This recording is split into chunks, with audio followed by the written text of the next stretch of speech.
जय गुरुदेव, जय जय गुरुदेव, जय जय गुरुदेव, जय जय गुरुदेव। श्रीमद् करुणा सागर महाराज की जय। श्री कैवलदान की जय। श्री अविचल दास जी महाराज की जय।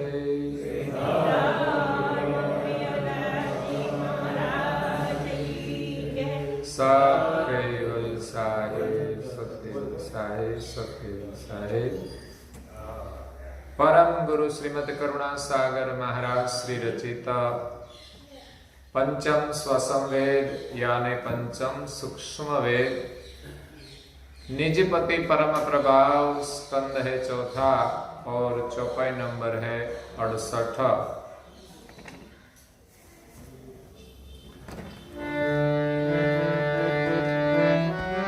सुचित कर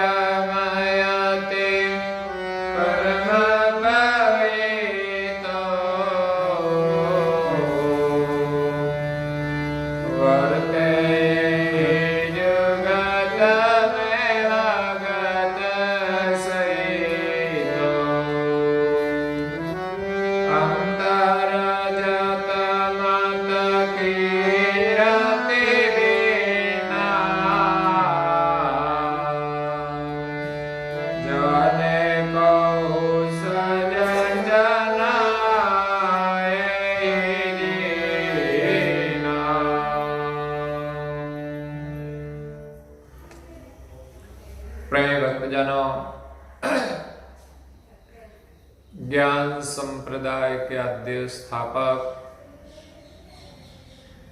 अनंत ब्रह्मांडाधीश विश्व नियंता कैवल कर्ता के परम विशेष अंश सकर्ता सत कैवल का महाद सजान जान अलौकिक दिव्य स्वरूप को प्रत्यक्ष प्रमाण से स्व अनुभव से प्रतिपादन करने वाले अनंत अंशों के तारणहार कैवल धर्म धुरंधर महान समर्थ परम श्रेष्ठ परम विभूतिवान परम दयालु परम कृपा निधि सर्वज्ञ दिव्य परम गुरु श्रीमद करुणा सागर जी महाराज विश्व भर के मनुष्य तनधारी चैतन्य जीवात्माओं को यथार्थ ज्ञान का उपदेश देते हुए स्वरचित पंचम स्वसंवेद ग्रंथ के चौथे स्कंद की 68वीं चौपाई में अपनी अलौकिक अमृतमय वाणी में कहते हैं कि सुचित कर्म अति परम पवित्र। सुचित का मतलब है पवित्र। पवित्र कर्म भी अति पवित्रता से करना चाहिए। धार्मिक सभी क्रियाएं पवित्र है, लेकिन उसमें भी कोई सूक्ष्म दोष नहीं रहना चाहिए। हम सेवा करें और सेवा का अहंकार आए तो ये दोष है। हम स्मरण करें, हमारा मन इधर उधर भटकता रहे तो ये विक्षेप है। इसीलिए धार्मिक क्रियाएं अति पवित्रता से करनी चाहिए। पवित्र मन से, पवित्र बुद्धि से सभी धार्मिक क्रियाएं हम करें। इसमें तन शुद्धि है, मन शुद्धि है, धन शुद्धि है, वाणी की शुद्धि है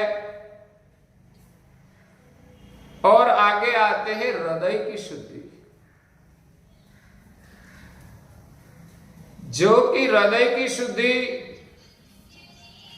मन की शुद्धि से समान है।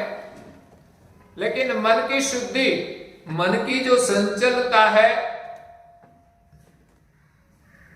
वो मन को स्थिर करना, वो मन की शुद्धि है।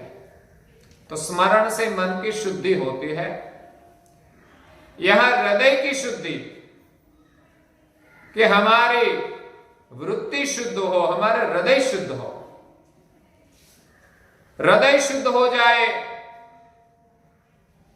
तो मन, बुद्धि, अहंकार, चित्त सब कुछ शुद्ध हो जाता है। हृदय शुद्धि प्रधान है। हमारे हृदय में प्रभु तब ही आकर विराजमान होते हैं कि जब हमारा हृदय शुद्ध हो। तो हृदय कैसे शुद्ध होगा? महापुरुष कहते हैं कि हृदय की प्रार्थना से, हृदय की पुकार से,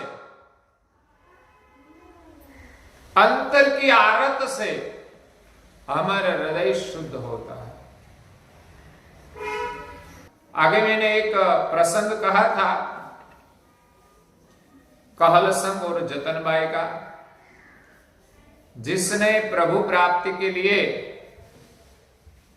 प्रभु को पुकार की, हे प्रभु हम आपको कैसे पाए? इस संसार में कोई गुरु करने लायक तो हमें संत नहीं दिखाई देते हैं। सभी संतों की सेवा की, पूजा की, चरणामत लिया, फिर भी गूंगे बच्चे को वाचा नहीं दी। इतना सामर्थ्य भी किसी में नहीं है। और विभिन्न संप्रदाय में हम देखते हैं तो सब अपने अपने मत में बंधे हुए हैं।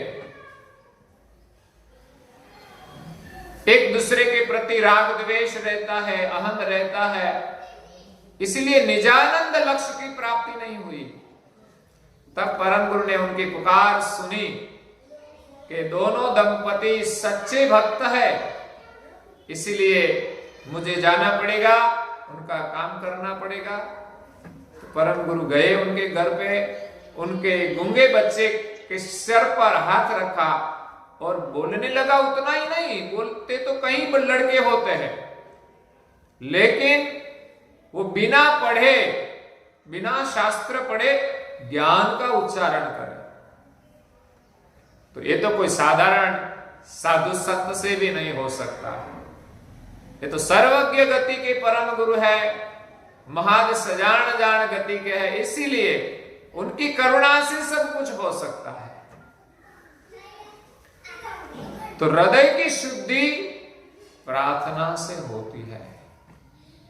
हम सुबह शाम जो करते हैं पाठ, वो प्रार्थना ही है, लेकिन पहले उनका पाठ होता है शब्दों का, बाद में उनका भावार्थ समझ में आता है, और धीरे धीरे हम हृदय के भाव से जब प्रार्थना करें कि हमारे तन की और मन की शुद्धि न रहे, और प्रार्थना के माध्यम से हमारी दृष्टि, हमारी वृत्ति परम गुरु के साथ पाठ के अनुसार एक रूप हो जाए।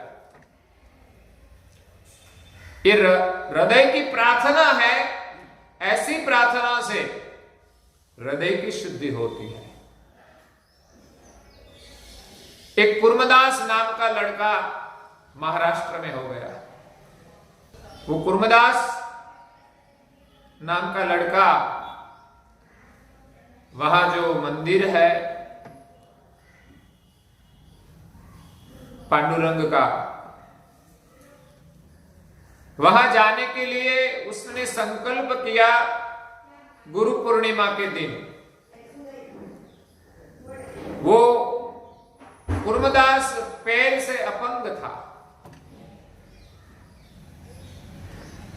तो उसको जाना था। उसी वक्त कोई साधन नहीं थे, सब पैदल जाते थे।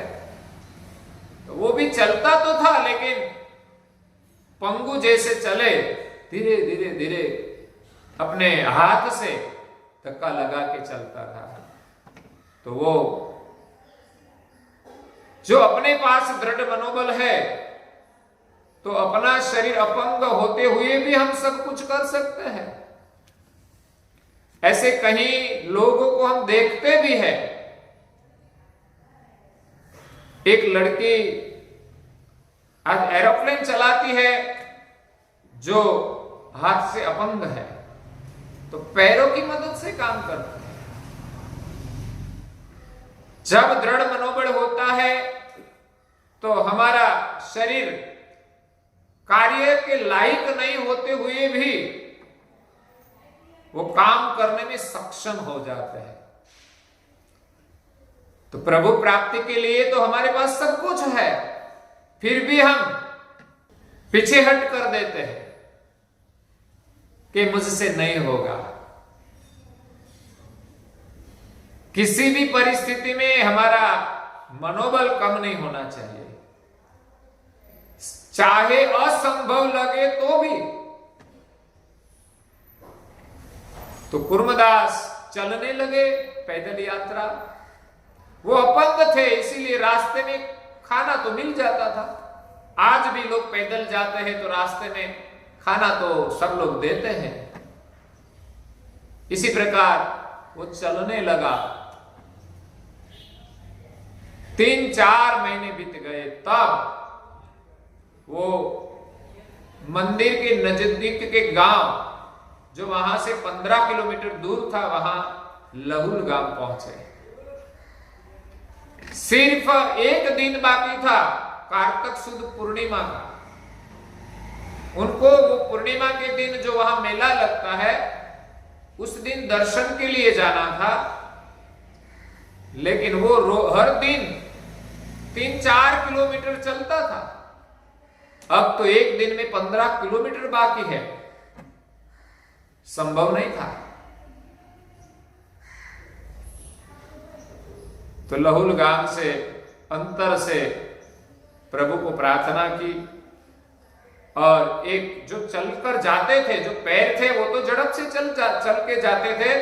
वो तो 10-15 किलोमीटर एक दिन में काट लेते थे।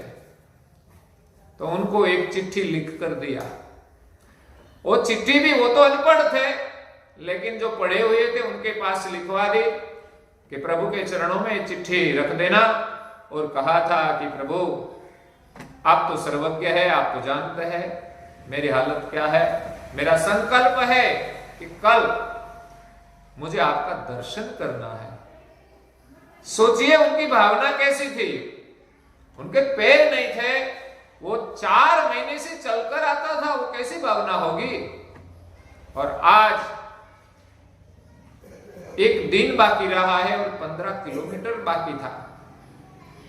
सोचा कि पहुंचना तो मुश्किल है, इसीलिए प्रभु को प्रार्थना करने लगे। हृदय से प्रार्थना की कि प्रभु आप तो जानते हैं कि मैं एक दिन में 15 किलोमीटर काट कर वहां नहीं पहुंच सकता, लेकिन आप तो पहुंच सकते हैं।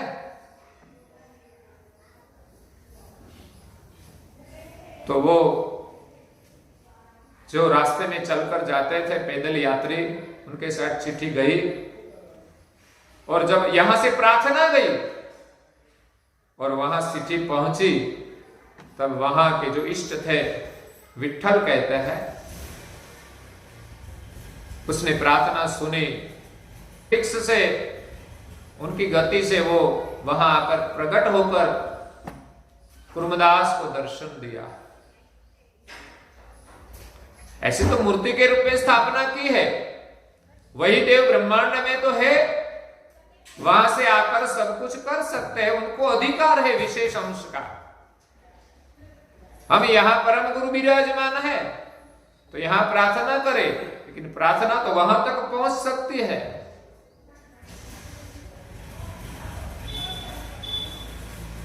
तो वहां प्रभु ने दर्शन दिया। वो तो भाव विभोर हो गए, अपने अश्रुओं से अपने इष्ट का चरण प्रक्षालन कर दिया। इसलिए प्रार्थना से हृदय की शुद्धि होती है। कहीं जगह पे परम गुरु ने कहा है कि जहां हमें कुछ मालूम ना पड़े, वहां प्रार्थना का सहारा लेना। कुछ पता न चले आगे जाने का, और कोई मिले नहीं, तब अंतर की प्रार्थना करना, सब कुछ आपको मिलेगा। सकर्ता अद्वैत लक्ष्य बोध में भी ये शब्द जो दिए हैं, कैवलम दिव्य साक्षी आदि कर्तारम कृपा निधे प्रणतः कलेश नाशाय अनंताय नमो नमः। ये प्रार्थना की स्तुति है। उनका भावार्थ मैंने आगे सत्संग में किया है। परम गुरु ने कहा कि आप प्रार्थना करें, हे केवल कर्ता, आप तो दिव्य स्वरूप छो, सबके साक्षी हो, आप सबसे आदि हो, आद्य कर्ता हो, कृपा निधे। ये परम गुरु को संबोधन है।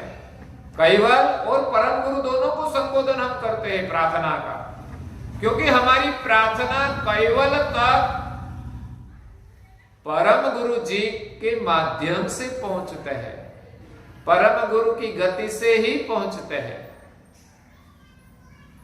इसलिए परम गुरु और कैवल कर्ता अभिन्न है।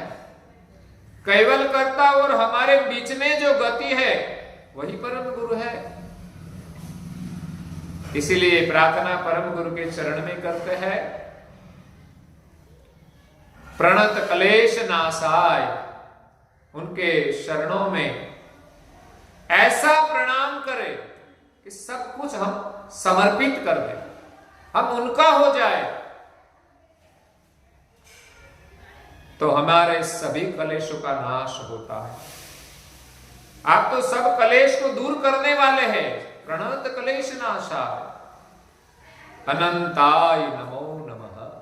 आप तो अनंत है, आपके चरणों में हम बार बार वंदन करते हैं। आप ग्रंथ में कई जगह देखे ऐसा प्रार्थना का भाव मिलेगा। संध्या साखी में कहा है कि गुरु की कीजे बंदगी कोटि कोटि प्रणाम, किट न जानत ब्रंग को सोही कर लिया समा। निज मम स्वरूप पंचतन बारे, सोई दर्शाओ गुरु करुणा सारे, और निज घर करता तुम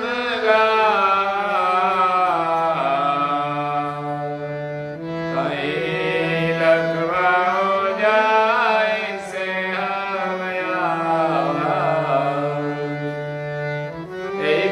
प्रकार करे जब स्तुति,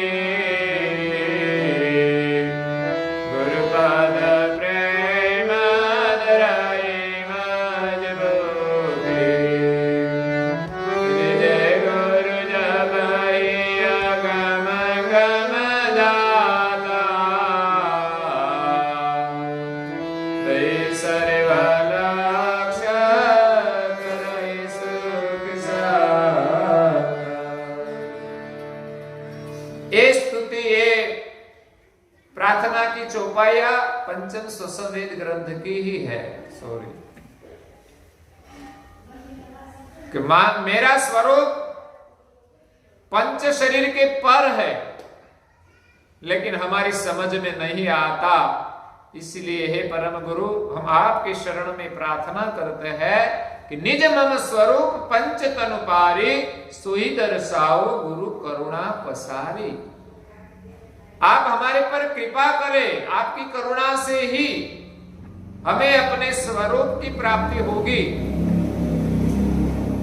और निज घर करता तुम गावा, और आपने जो निज घर में विराजमान सृष्टि के जो कर्ता है उनका ज्ञान दिया है, उनकी महिमा गाई है।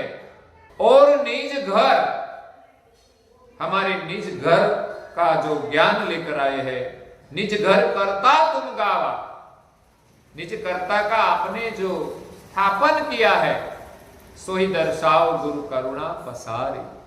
आप हमें ये अनुभव गति दे कि जहां से हम आए हैं, प्रकार करही जब स्तुति, गुरुपद प्रेम दरही मजबूती। इसी प्रकार गुरु के चरण में मजबूत प्रेम धारण करके हम प्रार्थना करें। ये मजबूत प्रेम होना चाहिए। पाठ तो हम करते हैं, लेकिन जब प्रार्थना होती है तब जिनकी हम प्रार्थना करते हैं उनके साथ एक रूप हो जाते हैं। कभी कभी हमने देखे हैं किसी की आंखों में अश्रु भी आ जाते हैं, अगल बगल का कुछ पता ही नहीं रहता। प्रार्थना ऐसी होती है। जे गुरु जब ही अगम गम दाता, कभी न कभी गुरु जब रिजे वो अगम गति का दान करेगा। ये गुरुगम है।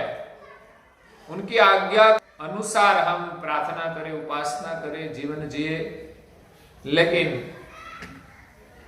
इस प्रार्थना उपासना से हमारी ऊर्ध्व गति होगी, लेकिन ऐसी भी भूमिका आएगी, हमारा हृदय शुद्ध हो जाएगा प्रार्थना से, तब ही हमें स्वरूप का अनुभव होगा। नहीं तो हमारे पास ज्ञान हो, चाहे पुस्तक का आधार लिए बिना हम बोल सके उतना हमें मिल जाए, निरंतर हम सुमिरन करें, फिर भी जब अनुभव न हो तब प्रार्थना करेंगे, तब ही उनकी कृपा से, उनकी रीझ से, उनकी प्रसन्नता से हमें स्वरूप का अनुभव होगा। जब उनकी करुणा मिलेगी तब स्वरूप का अनुभव होगा। अपने आप ज्ञान से पता चल जाए फिर भी अनुभव नहीं होगा। और उनकी करुणा पाने के लिए इतना प्रार्थना का भाव जब आएगा तब ही अनुभव होगा। बीच में कोई दलाल नहीं है, वो हमारी प्रार्थना काम करेगी।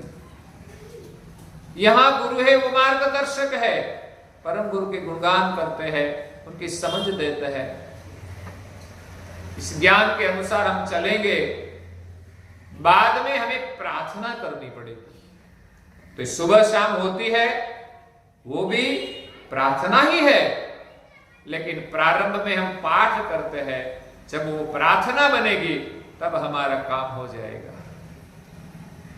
सुबह और शाम की जो उपासना है, पाठ करते हैं, वो प्रार्थना का रूप बने, जिसमें कई रचनाएं परम गुरु की भी है। अहो नाथ ना हम जानामि जानामि, वो प्रार्थना है। मंदम मम्मतीयम तमो सद्गतीयम। हमारे पास प्रार्थना का ऐसा कोई शब्द नहीं है, इसीलिए हम पाठ करके इस शब्दों का आधार लेकर प्रार्थना करते हैं। हमें पता चले कि हमें कैसे प्रार्थना करनी चाहिए। बाद में तो प्रार्थना जब हृदय से निकलेगी तब इस शब्दों की जरूरत नहीं पड़ेगी, बिना शब्द पुकार निकलेगी। जब हम किसी मुसीबत में फंस जाते हैं, सामने मृत्यु दिखाई दे, अब हमें मृत्यु से बचना हो, तो क्या आधार है? एक प्रार्थना। तब सच्ची प्रार्थना निकलती है। ऐसे भाव से संसार में कोई मुसीबत ना हो, उसी वक्त भी प्रार्थना निकलनी चाहिए। हमारे सामने मुसीबत तो है ही, मृत्यु आने वाली है। हमारे पास मृत्यु आए तब तक का समय भी है प्रार्थना के लिए। हम हर दिन प्रार्थना करें कि प्रभु संसार में कहीं सुख दिखाई नहीं देता, अब हम हमारे पर कृपा करें और संसार के बंधनों से हमको मुक्त करें। तो यह है प्रार्थना का भाव। हृदय की शुद्धि के लिए हमें प्रार्थना करनी चाहिए। अंत में आत्मशुद्धि। आत्मशुद्धि कैसे होगी? आत्मशुद्धि ज्ञान से होती है। इसके लिए अनुभवी महापुरुष के जो वचन है वो सुनना चाहिए। अनुभवी महापुरुष के जो शास्त्र है वो पढ़ना चाहिए। सत्संग से आत्म शुद्धि होती है, आत्मा का निर्णय भी होता है, आत्मा का लक्ष्य प्राप्त होता है, उस लक्ष्य से आत्मा की शुद्धि होती है। नहीं तो आज तक कई महापुरुष हो गए, इन महापुरुषों ने प्रार्थना करके हृदय तो शुद्ध किया लेकिन अंश स्वरूप की प्राप्ति हुई नहीं। क्यों? कि अंश की शुद्धि का उनको सत्संग नहीं मिला। प्रार्थना तो बराबर थी, उनकी भक्ति भी परिपूर्ण थी, इसमें कोई क्षति नहीं थी। सिर्फ उनके पास ये आत्मा मतलब अंश का लक्ष्य नहीं था कि मैं कौन हूं, मेरा कर्ता कौन है, उनका लक्ष्य नहीं था, इसलिए वो सर्जनहार की पहचान नहीं कर पाए। उनके पास ब्रह्म का लक्ष्य था तो वो ब्रह्म तक पहुंचे, उनका हृदय भी शुद्ध हो गया, वृत्ति सम हो गई, लेकिन मैं कौन हूं उनका पता नहीं है, इसलिए मानने लगे कि मैं ब्रह्म हूं। तो ये आत्मा शुद्धि नहीं है। नहीं तो प्रश्न होगा कि भाई आत्मा की शुद्धि कैसे होगी? आत्मा अशुद्ध होता है? आत्मा को अज्ञान लागू हुआ है ना, तो वही अशुद्धि है। मन का दोष वो संचलता है और अंश का जो दोष है वो अज्ञान है। मल, विक्षेप और आवरण, ये तीन दोष महापुरुष कहते हैं। मल यानी पाप, एक हमारा पाप से दोष बनता है जिनसे हमारा हृदय अशुद्ध होता है। पाप से मुक्त होने के लिए प्रार्थना अति आवश्यक है। हम जो पाप करते हैं उनके लिए क्षमा भी चाहे, उनके लिए भी प्रार्थना करनी पड़ेगी, और बाद में हमसे पाप न हो ऐसी भी प्रार्थना होनी चाहिए कि हमसे भूल से भी कोई पाप न हो। ऐसी भावना होगी तब ही प्रार्थना निकलेगी। हम पाप करते रहेंगे तो प्रार्थना बनेगी ही नहीं। तो यह मल का दोष है पाप, जो हमारी वृत्ति के साथ जुड़ा हुआ है। हम गत जन्म के वो संस्कार लेकर आए हैं, वो दोष का निवारण करना पड़ेगा। वो कोई यज्ञादिक से नहीं होगा, सामान्य क्रियाओं से नहीं होगा, उनके लिए हृदय की प्रार्थना होनी चाहिए।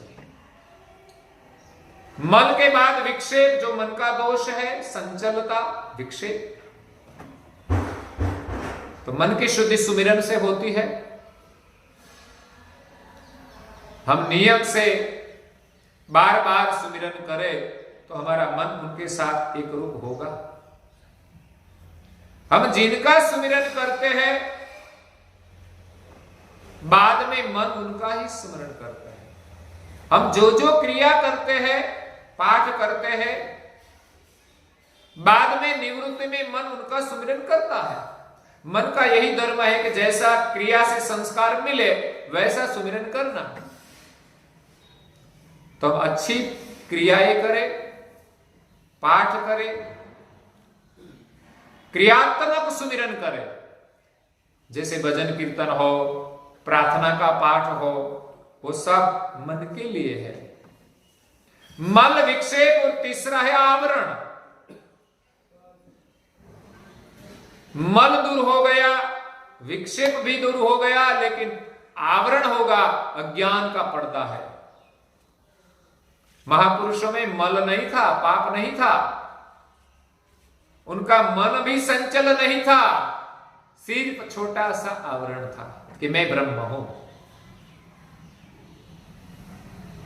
मैं सर्जनहार का अल्प अंश हूं। यह अनुभव नहीं हुआ। इस शरीर की रचना का पूरा पता नहीं चला कि शरीर कौन चलाता है, किस प्रकार चलता है। जब परम गुरु ने अंश का स्थापन किया तो इस शरीर की रचना कैसी है वो बताया, तत्वों की रचना, उनके ऊपर प्राण है जो सभी तत्वों को चेतन करते हैं, और प्राण के ऊपर चैतन अंश है जो प्राण को चेतन करते हैं। प्राण व्यापक है, चैतन व्यापक नहीं है। वो तो अपने स्थान पर रहकर पूरे शरीर को चलाते हैं, और इस विश्व के सर्जनहार ब्रह्मांड में है, वो भी अपने स्थान पर रहकर सारी सृष्टि को चेतना देते हैं। उसको आने के लिए, उसको सृष्टि में कुछ करने के लिए आना नहीं पड़ता, क्योंकि उनके प्रकाश में ही सृष्टि है, और उसकी सर्वज्ञ जान समस्त ब्रह्मांड में व्यापक है। उनकी चेतना और सजान जान से सब कुछ होता है, इसलिए वो कहा जाए उनको आने की जरूरत नहीं है, और आ भी नहीं सकते। एक दिया है, उनका चौतरफ प्रकाश है, तो प्रकाश में तो सब क्रियाएं होती है, तो दिया तो अपने स्थान पर ही रहता है, उनको कई जगह पे जाने की जरूरत नहीं पड़ती। अगर वो जाए तो सारी सृष्टि इधर उधर हो जाएगी, वो तो अपने स्थान पर ही रहेगा। संसार अपने स्थान पर रहेगा, इसलिए सर्जनहार की भी स्थापना की कि सर्जनहार अचल है, कभी अपना स्थान छोड़कर सृष्टि में आते नहीं। इसलिए तो अपने सानिध्य में परम विशेष अंश को रखा कि जब जब संसार में अज्ञान लागू हो, जगत के जीव सर्जनहार को भूल जाए, तब परम विशेष अंश को आज्ञा करते हैं, तब परम विशेष अंश सृष्टि में आकर सर्जनहार की पहचान कराते हैं। इसलिए तीन जो शुद्धि है, मल, विक्षेप और आवरण, तो आवरण है वो अज्ञान है, वो सत्संग से दूर होता है।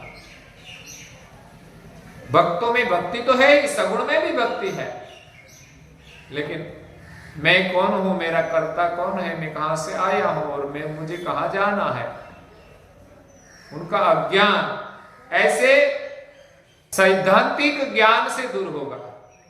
जिसमें सर्जनहार का स्थापन है, ऐसे सत्संग से उनका अज्ञान दूर होगा। संसार की जीव दशा के जो जीव है वो जल्दी समझ नहीं पाते, लेकिन जब वो भक्ति करके विशेष गति प्राप्त करते हैं, बाद में उसको ये ज्ञान मिले या तो परम गुरु मिले, तो समझने में देर लगेगी नहीं। यहां कई महापुरुष हो गए सगुण की भक्ति करके, नरसिंह मेहता, मीराबाई आदि आदि।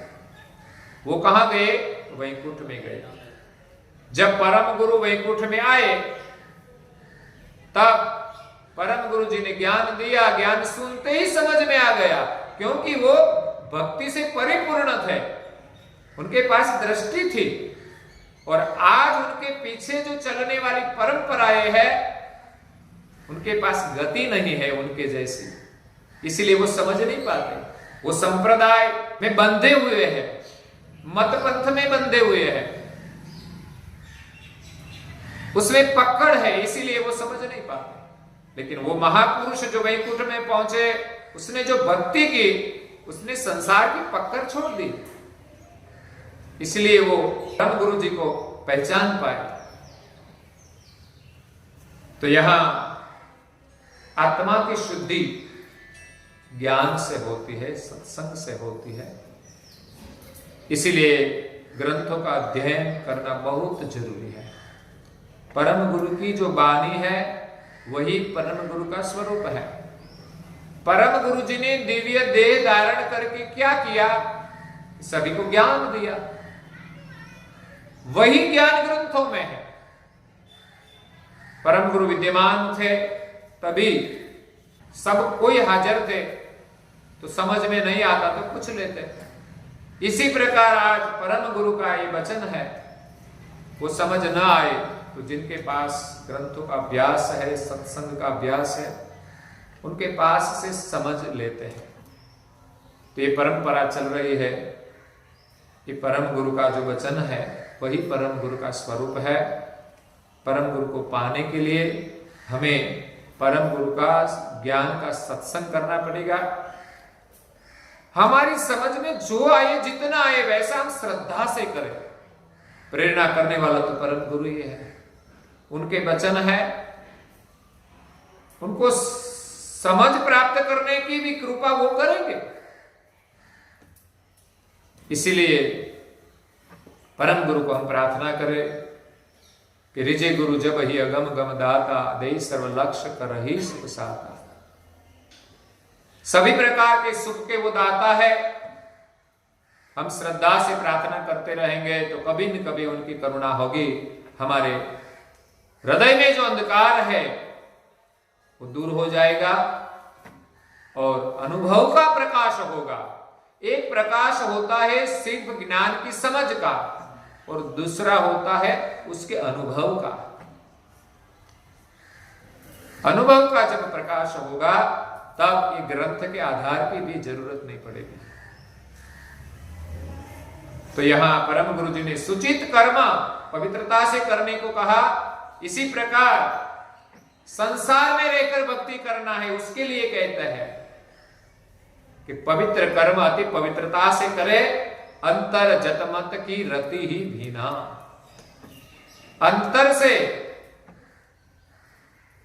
परम गुरु के साथ हम प्रार्थना करें। हमारी जो रति है मतलब प्रेम, संसार से जतमत रहकर विषय विलास में हमारा प्रेम बह न जाए। हमारा प्रेम पवित्र होकर परम गुरु के शरण में हम अर्पण करें। ऐसी प्रार्थना जाने को सजन जन एहू जीना। कोई कोई सज्जन इसी प्रकार जीना जानते हैं और इसी प्रकार जीते हैं। परम गुरु जी ने हमें संसार में रहकर भक्ति करने का ये मार्ग बताया है। और आगे परम गुरु जी 69 की चौपाई में कहते हैं मंत्र के बारे में। एक है प्रकट मंत्र, एक है गुप्त मंत्र। इस मंत्र का हम श्रद्धा से जाप करें तो हमें अपने स्वरूप की अनुभूति होती है और परम गुरु की करुणा से कैवल के साथ एकता होती है। ये लक्ष्य जो है मंत्र है वो अपने स्वरूप का लक्ष्य है कि मैं कौन हूं। तो इसके विषय में हम आगे कल सुनेंगे और आज के प्रवचन को यहाँ विराम देते हैं। श्रीमद् करुणा सागर